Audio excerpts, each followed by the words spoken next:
शीतल मंद सुरभि बहबाऊ,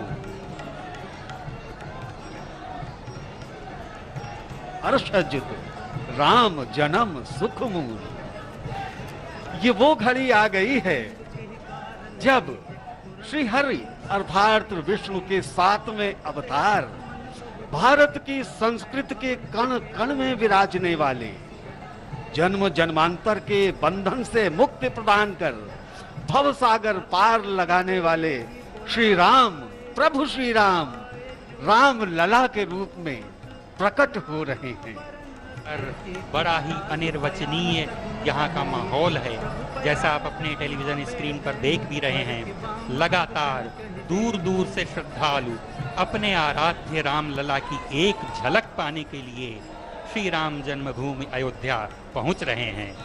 लगातार लोगों की भीड़, श्रद्धालुओं की भीड़, अपने जन्मोत्सव मनाया जाएगा, जिसके उपलक्ष्य में आज हम सभी आपसे जुड़े हुए हैं।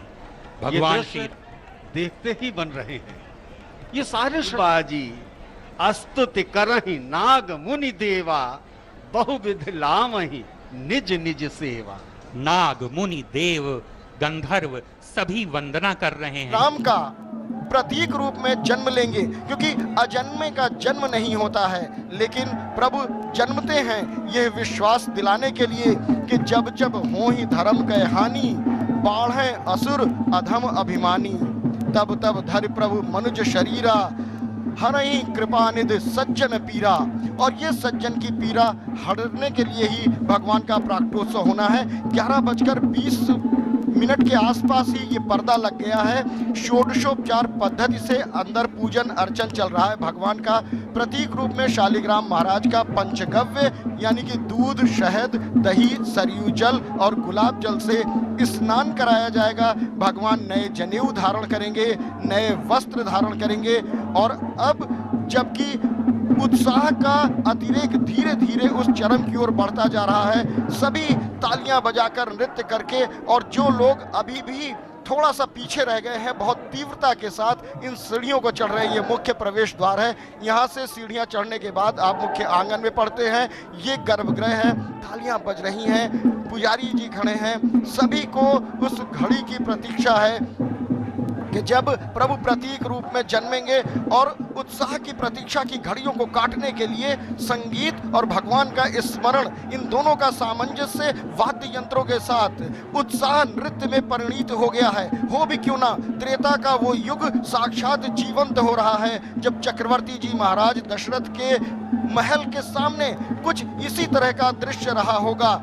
प्रतिवर्ष ये श्रद्धालु आते हैं। इस उत्साह से आप जोड़िए, रोमांच के ये क्षण विलक्षण हैं, अद्भुत हैं, शब्दों में व्यक्त करना असंभव, इन्हें महसूस किया जा सकता है। और दूरदर्शन के माध्यम से ये एहसास आप तक पहुंच रहा होगा।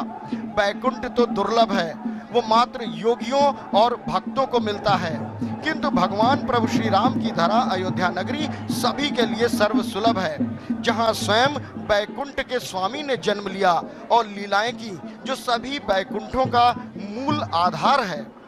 पट अभी भी बंद हैं, बस प्रतीक्षा है उस घड़ी की कि जब यहाँ पर पट खुले और भगवान के दिव्य दर्शन सभी को हों। पूरा कनक भवन, पूरी अयोध्या, पूरी सृष्टि प्रतीक्षा कर रही है उस घड़ी की। नौमी तिथि मधुमास पुनीता, शुक्ल पक्ष अभिजित हरिप्रीता, मध्य दिवस अति शीत न घामा, पावन काल लोक विश्रामा।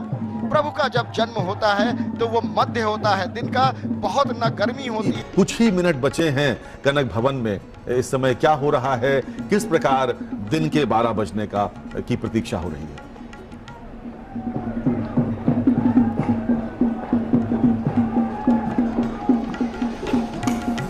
कनक भवन के प्रांगण में इस समय प्रतीक्षा की घड़ियां अपनी समाप्ति की ओर हैं। धीरे धीरे श्रद्धालुओं का उत्साह उस तरफ बढ़ रहा है जहां मनु, इक्ष्वाकु, रघु, दिलीप सगर अज की पीढ़ी के राजा दशरथ के घर आज प्रतीक रूप में जन्म होगा राघवेंद्र सरकार का।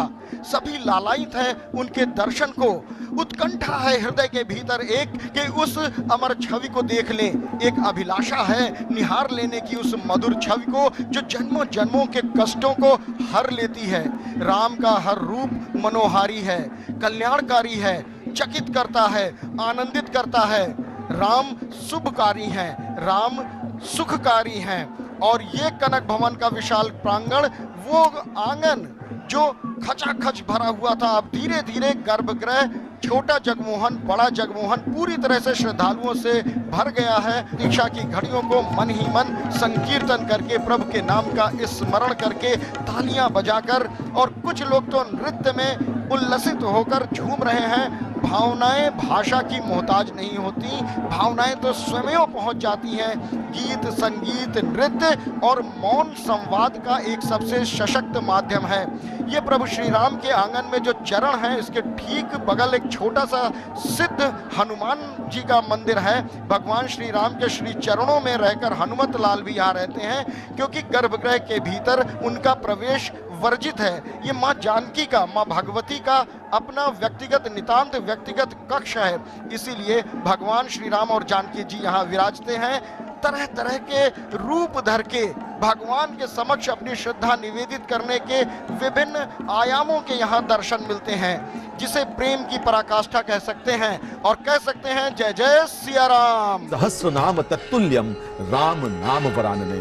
मर्यादा पुरुषोत्तम भगवान राम, जो शिराओं में जिनका नाम हमारे साथ बहता है, सनातन संस्कृति में, सनातन धर्म में भगवान राम का शील, अयोध्या में जन्म स्थान पर हम धन्य हैं। वो चित्र देखकर जो हमारे सामने है, अयोध्या में त्रेता युग में भगवान राम ने जहां जन्म लिया, इस समय सीधे ये चित्र दूरदर्शन के माध्यम से आपके स्क्रीन पर हैं। क्या कहेंगे आप? मेरा तो रोम रोम पुलकित हो रहा है जी। चारों तरफ हमारे कानों में बचपन से सुना हुआ है, ऐसे हमारे रघुनंदन श्री राम का प्राकट्य सबके लिए मंगलकारी हो। और हम अपने बता नहीं सकते कि क्या मन में कितनी पुलक भरी हुई है। और भगवान श्री राम इसी तरह नित्य हम सबके ऊपर अपनी कृपा बरसाते रहें। और आज सबसे बड़ी खुशी की बात यह है कि जन्म उनका जन्मभूमि में हो रहा है। रामलला वहाँ विराजमान हो गए हैं, जिसकी कितने वर्षों से हम प्रतीक्षा कर रहे थे। आज ये उल्लास का क्षण हृदय में पुलक को समाये नहीं रहा है। बिल्कुल हम बहुत पुलकित हैं। दर्शनार्थी और श्रद्धालु जो हैं, उनका हृदय भर भर आ रहा है यह दृश्य देखकर। विश्वामित्र प्रिय महोदय महाभाग रघुपुंगव त्रिलोकात्मा शूर परब्रह्म मर्यादा पुरुषोत्तम भगवान श्री राम का प्राकट्योत्सव वर्ष 2022 का इस समय अयोध्या में मनाया जा रहा है। ये चित्र सीधा आप देख रहे हैं, जो अयोध्या के श्री राम जन्म स्थान से दूरदर्शन ने विशेष रूप से अपने प्रसारण में आपके लिए पिरोए हुए हैं। सबके हाथ बंधे हुए हैं, सबके हाथ बंधे हुए हैं, सब प्रणाम की मुद्रा में हैं। सब इन चित्रों को अपनी आंखों में भरना चाहते हैं। और वो सब चाह रहे हैं कि चैत्र मास के शुक्ल पक्ष की ये जो नवमी तिथि है, जिसे हम राम नवमी के रूप में भी जानते हैं, आज वो दृश्य सबके सामने है। वो अद्भुत समय, अलौकिक समय सबके सामने है। भगवान श्री राम का जन्म अयोध्या में हुआ है और अन्याय के विरुद्ध शक्ति का प्रयोग किया भगवान श्री राम ने। आसुरी शक्तियों का विनाश किया भगवान श्री राम ने। कवि हरिओम पवार कहते हैं कि राम दवा हैं, रोग नहीं हैं, सुन लेना। राम त्याग हैं, भोग नहीं हैं, सुन लेना।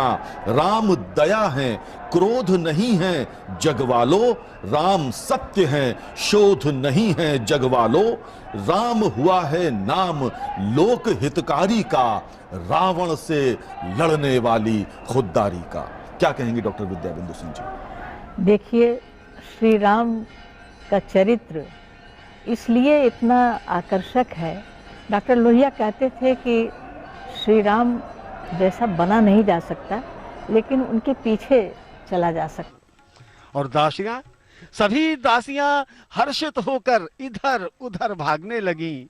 सारे पुरवासी आनंद में मगन हो गए। तो उधर देवताओं के समूह विनती कर अपने अपने लोकों में जा पहुंचे। क्यों? क्योंकि समस्त लोकों को शांति देने वाले जगदाधार प्रभु श्री राम प्रकट हुए हैं। सुर समूह विनती करे पहुंचे निज निज धाम, जग निवास प्रभु प्रगटे अखिल लोक विश्राम। संपूर्ण जगत को आनंद प्रदान करने वाले, विश्राम देने वाले प्रभु प्रकट हो चुके हैं। बड़ा ही सुंदर अवसर, श्री राम का जन्म हो चुका है और इस समय यहाँ श्री राम जन्मभूमि पर सोहर भी गाए जा रहे हैं।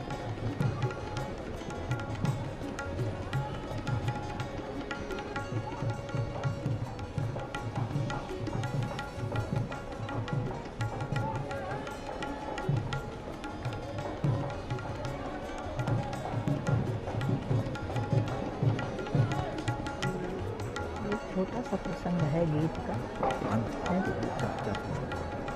प्रसंग आनंद को पूरी तरह से व्यक्त करने के लिए वो गीत और संगीत का माध्यम बना रहे हैं। कण कण में प्रभु श्री राम का वास है। प्रभु राम जो लोगों को पावन करते हैं, धन्य करते हैं, यही नहीं उन्हें अपनी ओर आकर्षित भी करते हैं। भगवान राम जहां एक ओर दर्शन देकर सबको कृतार्थ करते हैं, वहीं रमन्ते योगिनो अनंते सत्यानंदे चिदात्मनि इति नाम पदेना सौ पार ब्रह्म विधीयते। यानी प्रभु यहाँ वहाँ सब में रम रहे हैं, सभी को अपने में रमा रहे हैं। और राम जन्म के अवसर पर तो उनकी महिमा मानो बरसती है। व्यापक ब्रह्म निरंजन निर्गुण भगति विनोद, सो अज प्रेम भगति बस कौशल्या की गोद। जो विभु हैं, जो परमात्मा हैं, जो निर्गुण हैं, जो निराकार हैं, वो आज कौशल्या की गोद में भक्तिवश प्रेमवश साकार रूप में प्रकट होकर अखिल ब्रह्मांड को कृतार्थ कर रहे हैं। और आज वही भक्ति, वही आस्था, वही विश्वास, वही प्रेम, वही मर्यादा, वही समर्पण यहाँ श्रद्धालुओं में झलकी पड़ रही है। और प्रभु श्री राम उनके प्रेम से वशीभूत होकर पुनः एक बार अवतरित हुए हैं श्री अयोध्या धराधाम में। हरि व्यापक सर्वत्र समाना, प्रेम ते प्रगट हो ही मैं जाना। यह प्रेम आज अयोध्या में छलका पड़ रहा है। श्रद्धालुओं का ये प्रवाह आप देखिए, कितने मर्यादित और अनुशासित ढंग से धीरे धीरे एक एक करके यहाँ पर कम उम्र के नौजवान भी हैं तो वयोवृद्ध भी हैं, ग्रामीण अंचल से आए लोग हैं तो फिर शहरी लोग भी हैं। और प्रभु की इस विग्रह पर नजर पड़ते ही रोमांच हो जाता है, शरीर पुलकायमान हो जाता है, रोमांचित कर देता है, आत्मा पूरी तरह से गदगद हो जाती है, कंठ अवरुद्ध हो जाते हैं। जन्म सफल होना क्या होता है समझ में आ जाता है। प्रभु की कृपा भयउ सब काजू, जन्म हमार सुफल भा आजू। यही भाव, यही भावना लिए शायद सभी भक्त यहाँ पर नृत्य कर रहे हैं, अपनी भावनाओं का प्रदर्शन कर रहे हैं, अतिरेक में पूरी तरह से हैं, वो आह्लादित हैं, अपने श्रद्धा, अपनी भक्ति के उल्लास को वो जोड़ रहे हैं श्री अवध की उस पावन परंपरा से जो सभी का उद्धार करती है। राम का अर्थ है सुहावना, भला लगने वाला, मन को रमाने वाला। रमे हैं रोम रोम में राम, सोवत जागत हमें निहारत, निस्दिन आठों याम। यानी हमारे देश में भगवान राम सिर्फ एक आराध्य भर नहीं है, एक इष्ट भर नहीं है, बल्कि राम एक ऐसे आदर्श हैं जिनका अनुकरण